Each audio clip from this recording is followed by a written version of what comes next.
The nice thing about living in the hostel was that, despite the thin walls, it was often perfectly silent. People were often working or at school, so it was easy to find peace and quiet. It was quiet enough to hear the birds outside my window, the wind howling through the cracks in the wood. Quiet enough to hear footsteps in the hallway. Rapid, heavy footsteps like someone was on a mission. A relentless pounding beat at my door, and in the time it took me to stand up from my desk and cross the room, it grew several decibels louder. Ah, hi. I'm glad it was you and not Aussie. I pulled open the door to find Peggy on the other end, eyes electric. Malia! I need your help. Sign my petition, please. What? See, our uni is far, far behind the times as far as the green movement goes. You'd think that a place of intellectualism and education would be concerned about the future of the world, the future of its very patrons, but no.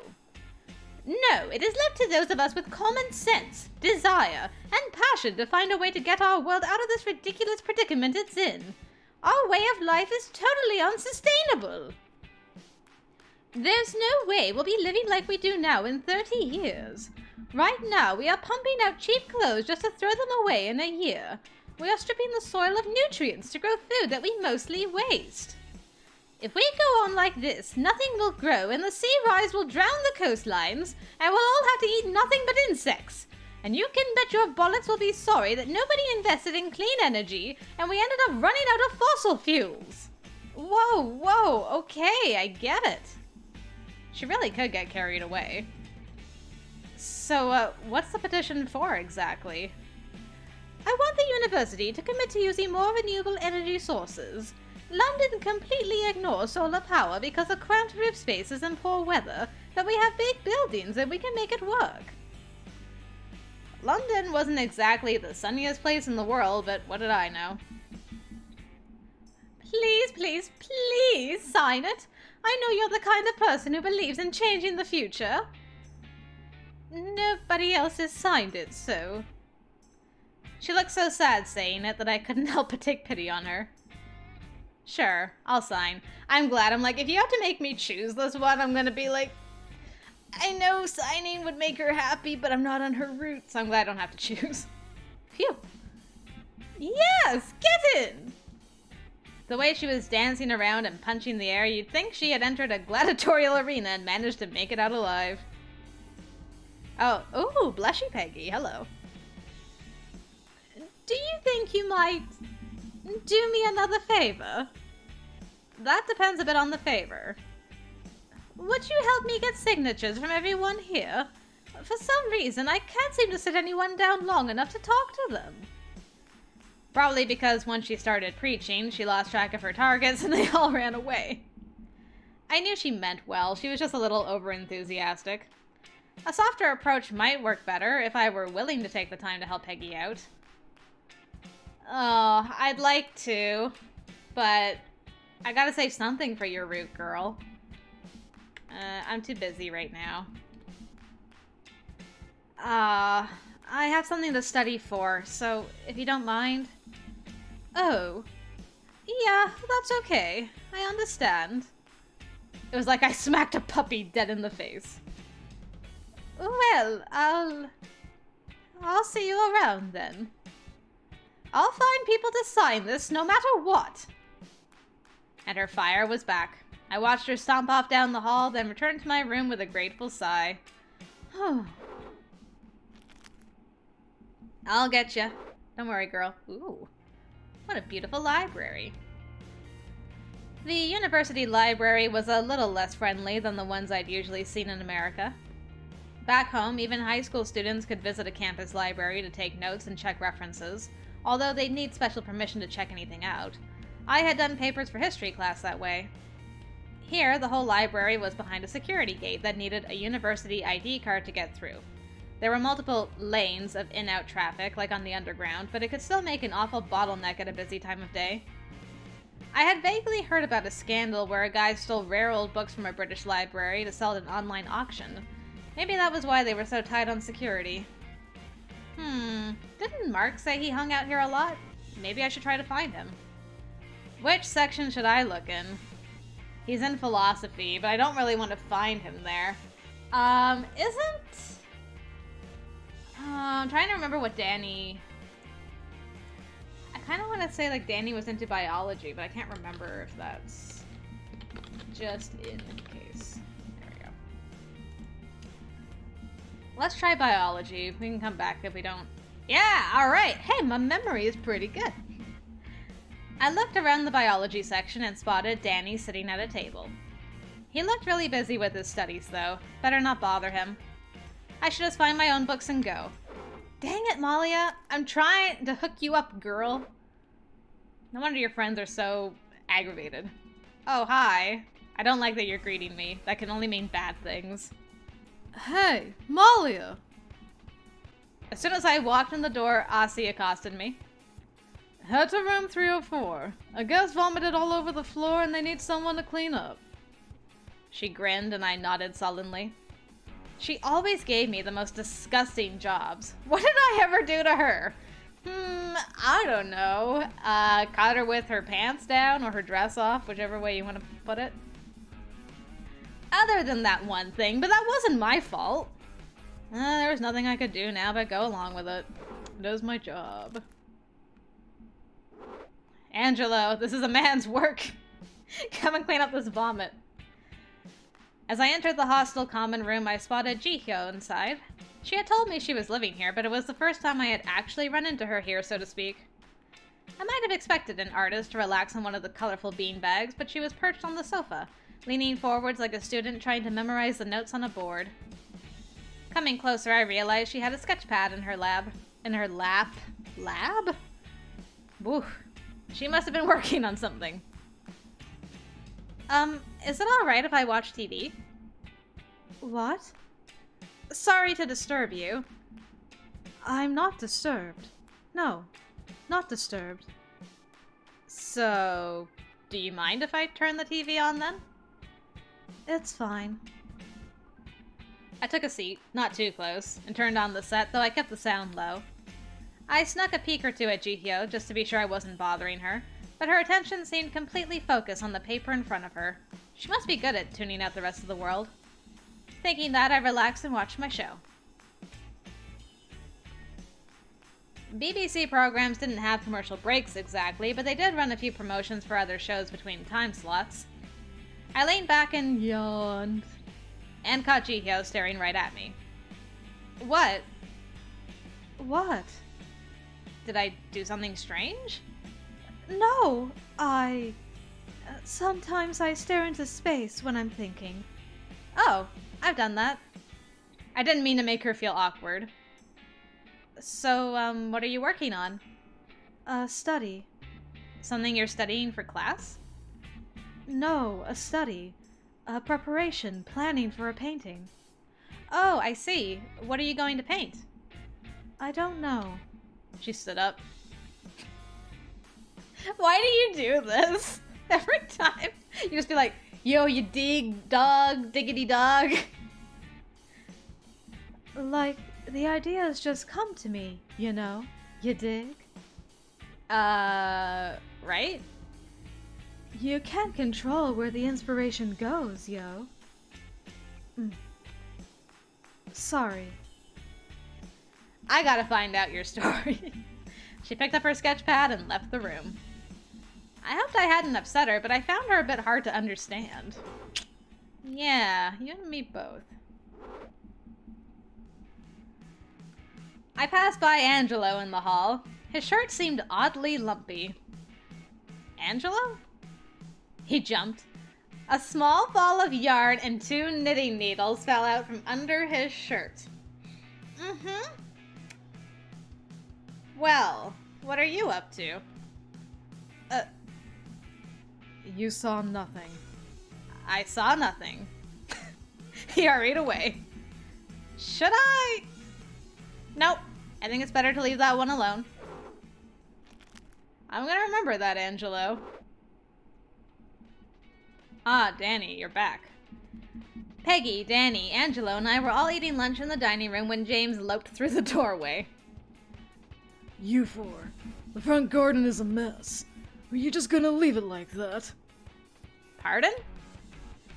I hadn't seen a garden anywhere around here. It took me a moment to work out that he meant the yard. That's not our responsibility, is it now? Yes, it is now. I want it clean by tonight, or I'm throwing you out of your rooms. With that, he left. He can't be serious. He's not serious, right? You all haven't been here as long as I have. This is my second year. I'm sad to say he's done much worse. So, immediately after eating, we discarded our plans for the day and went to the front yard. Fun. Despite the fact that it was the middle of winter, scraggly weeds were visibly growing over the flower beds and clumping up here and there in the grass. I stared at them, unsure of what to do. I didn't really have a yard back in New York. Danny shrugged, got down on his knees, and started pulling plants out of the ground. After a second, the other two went to different areas of the lawn and followed suit. I wasn't really confident enough to do it on my own. Who should I join? I wonder. Danny. I kneeled down next to Danny and grabbed the first plant I saw. Sheesh, girl, my goodness. Whoa, not that one! That's a flower on the way. See? He grabbed the stalk of the plant and lowered it towards me. Tiny white bulbs clung to its ends. Oh, I'm sorry. You're fine. Here, come take my place. I'll find other ones. I shifted into his position, brushing against his arm as I did so.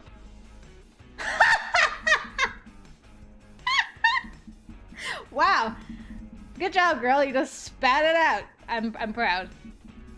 Holy, Danny, you're ripped. Ha! Of course I am. You can't do sports all day without getting a bit of muscle, right?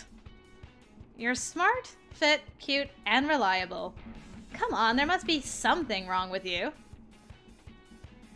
I grinned, but Danny's smile faltered, and he gave me that creepy stare. I'm sorry, Oh, there's plenty wrong with me. No worries. But really, we should be weeding. Let's go. There was a note of finality to what he said, so I nodded and got to work. Hours later, we sat exhausted on the front walkway, wiping sweat from our brows. James came around the front, sipping from an orange drink in his hand. He glanced around the yard and nodded. It'll do. The alcohol on his breath almost stung my eyes. He jerked his head and we moved out of his way so he could get into the hostel.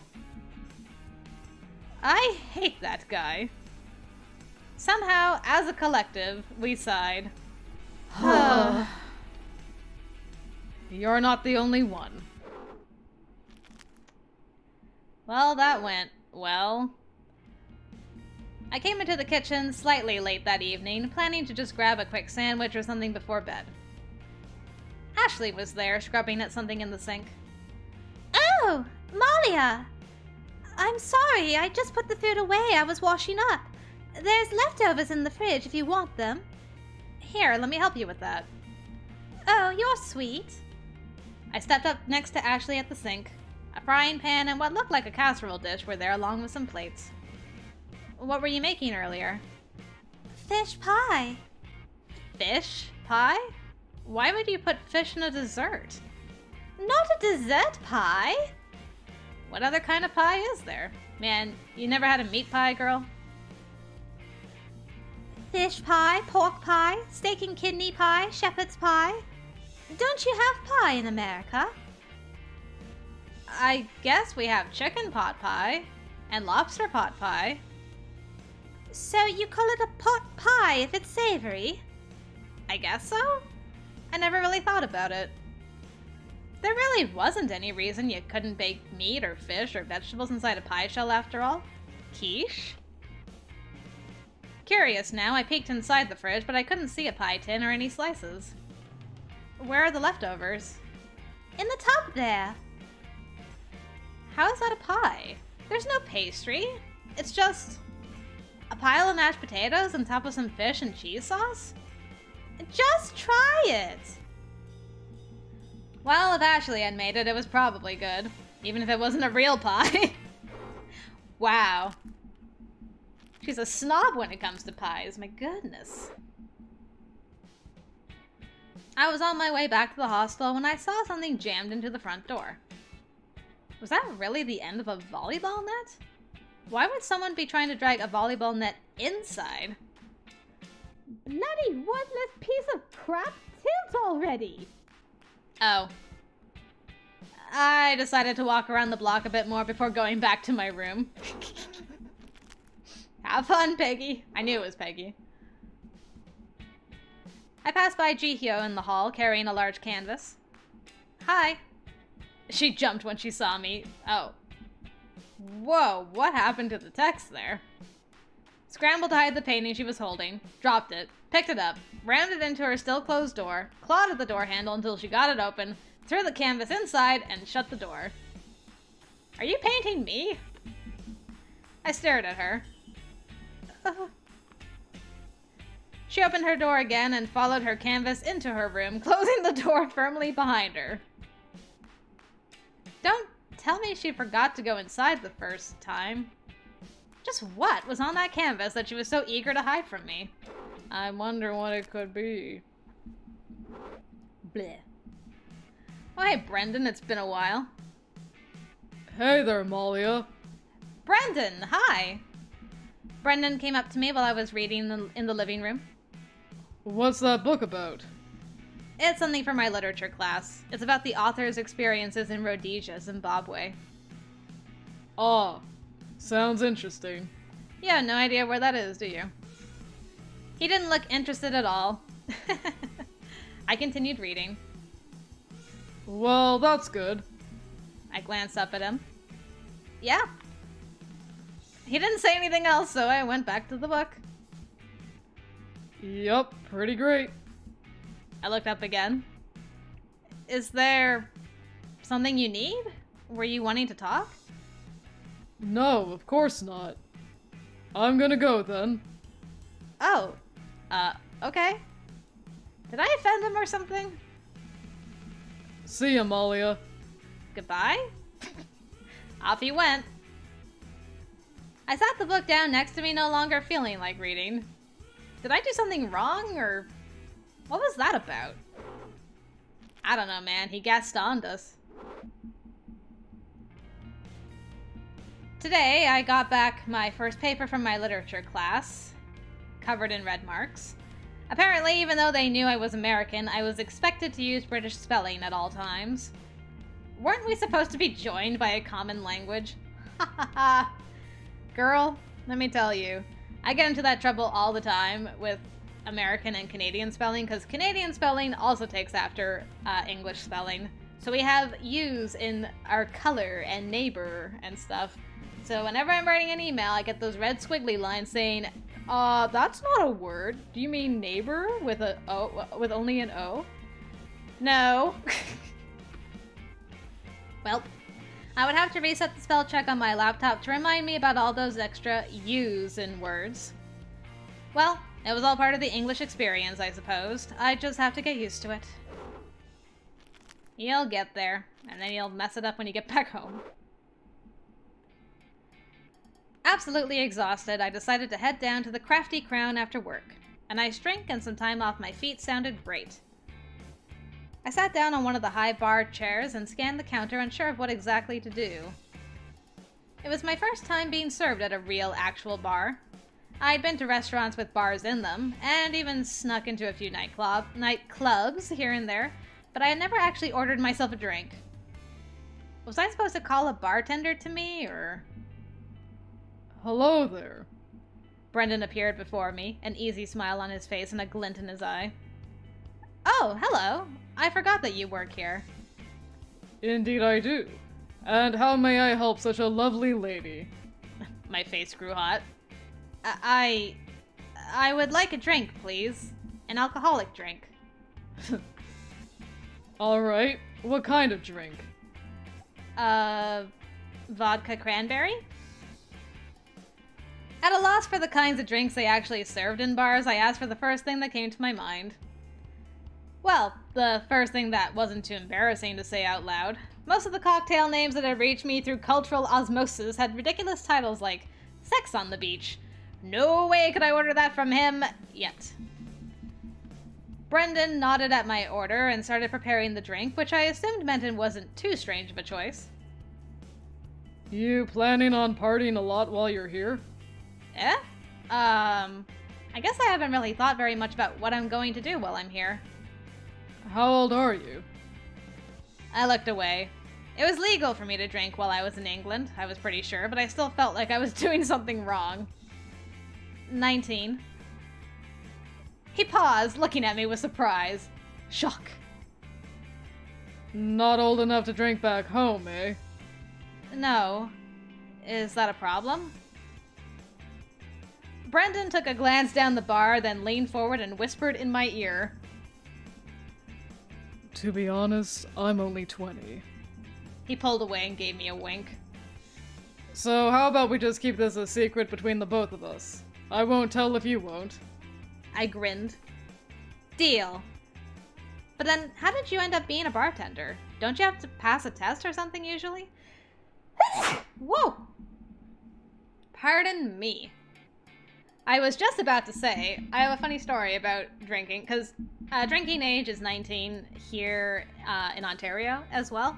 But I had a friend who, when she got married, moved to Niagara Falls, and her husband would go across to the States often for dinner. But she was 19 when she got married, so for the first couple of years, they would not serve her alcohol in the States because she was underage. But if she had dinner in Canada, she was perfectly fine to drink. I was suspicious that her husband was actually taking her there so that he could laud over her that he could drink and she couldn't. Because he was like 24 or something like that. Oh boy, that just brought back memories. Well, back to the game. But then how did you end up being a bartender? Don't you have to pass a test or something usually? Well, I'm still new to the craft, so I hope you don't mind that I'll probably mess up a ton. Oh, it's no problem. Here's your drink, by the way. Sorry it took a bit, I was distracted. He was looking at me intensely, and suddenly I felt like I was next in line for a roller coaster. It's no problem. He smiled again. It was still relatively early, so there weren't many other customers to serve, and it seemed like Ashley had them covered. Instead, he set his elbows on the counter. Oh boy, Brendon's making the plays. So, where exactly are you from? The Bronx, New York. Whoa, got a big city girl, don't we? And what set you off on this journey? Oh, I just wanted to, experience new horizons. I hesitated. Brendon was looking at me with such openness, I felt like I could trust him. It was a little embarrassing explaining what really brought me here, but since coming it had been constantly on my mind. Might as well get it off my chest. To be honest, I don't really have much of an idea of what I want to do in life. I'd never been to another country. I'd never even been out of the Northeast before. I figured getting out and seeing the world a bit might help me decide. It's no good living in a bubble. I guess going from one big city to another isn't that much different, but at least there are people here from more parts of the world. He nodded, satisfied. I'm from Miami myself. We're both East Coasters, even if you're way up in the north. Not so different. I figured Miami was more like California, all beaches and blondes and swimsuits. Well, we still have hot babes in swimsuits, but we have a lot more old people. A lot of people retire in Miami. A lot of people also sell drugs, but... That's the same in any big city. So you won't mind if I tell you I do too. Do you want any? You know, when he was preparing my drink, I was like... The way you look at her and stuff, I'm like, do I trust you to make her a drink? What? I'm joking, calm down. You're pretty gullible, aren't you? I don't trust you. My suspicion radar is dinging. He picked a cloth up from the counter and began to fold it, stopping when it became too small to continue and starting over again. You should be careful. You don't know what kind of people there are here in England. Can't let your defenses down. But I'm sure living in New York taught you that. Maybe. But I'm sure I'll be fine. If you ever need any help, you can come to me. I'll be sure to protect a girl as cute as you.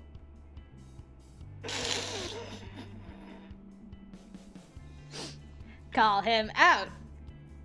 You only protect cute girls? Shouldn't you want to protect anyone who needed it, not just the cute girls? I know it was just a compliment, but... Got a sassy one here. I like that. Was that supposed to be a compliment too? It was as much of a compliment as someone saying, "You're cute when you're angry." I don't need to be protected. I can take care of myself. I've handled my share of creeps. He nodded. You do seem like a pretty strong girl. I didn't make it to 19 by trusting everybody I see. A good lesson to learn. By the way, how's the drink? I glanced at the cup in my hands. I was so busy talking with Brendon that I forgot to even drink any. I quickly took a sip. Ugh! It's really strong. Is that bad? Sorry, I told you I'm not very good at this.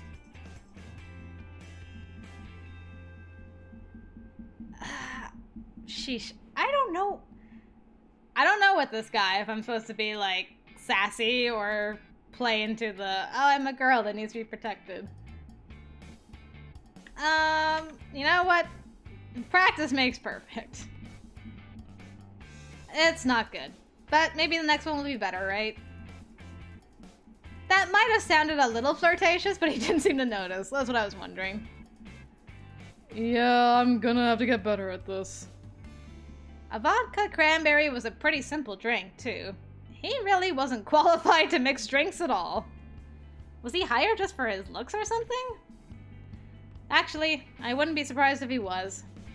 He glanced past me, then flipped the cloth over his shoulder. Looks like I've got some customers to serve. I guess I'll see you around. I'm sure you will. We lived in the same building, after all. Great. See you later. He walked off to intercept a couple that had just come in. They appeared to enjoy the view, but those poor people had no idea what they were in for. Damn. Pretty nasty drink. Malia, go to room 633. There's a problem, and the guest needs someone to look at it. I nodded. Angelo shook his head warningly at me, but there was nothing I could do. Save me, Angelo. I went off to the room. When I got there, I noticed it had a Do Not Disturb sign on the knob. Should I go downstairs and double-check the room number? On the other hand, people often forget that they'd put the sign up, and if they had specifically called to the front desk for help, it might be important to hurry. So I knocked. I knocked again, harder. Excuse me, you asked for room service? The door flew open and a half-naked man stood in the doorway. Please stop or I'll call your manager. We're busy and we specifically asked not to be bothered. And he slammed the door in my face. Thanks, Aussie. I figured as much. What could I do? As time passed, work at the hotel slowly got easier. It was still difficult dealing with Aussie and navigating the myriad of challenges she threw at me, clearly intending to make me lose my job. But Angelo and I got on well, and I began to pick up the skills necessary for swift and efficient cleaning. Crisp bedsheets, spotless dusting. I was even beginning to pick up a distaste for the way I had always lived. I didn't like to look at my hostel room and see the same sort of mess a guest might leave for me. After this job, my house would never look sloppy again. That's so funny, because when I did cleaning, my own house suffered. It was like, I cleaned all day, the last thing I want to do is clean my own house. So it's interesting that for her, she's like, I gotta clean now. Angelo had gone ahead into the bathroom. I bent to lift the bucket of mop water off the cart. Oof! Malia! He hurried over to me, frowning. You should not be lifting that. It is too heavy for you. Leave the bathrooms to me. I wanted to protest that I wasn't fragile, but maybe he had a point. It was a lot easier if I left the harder work to him. So we did.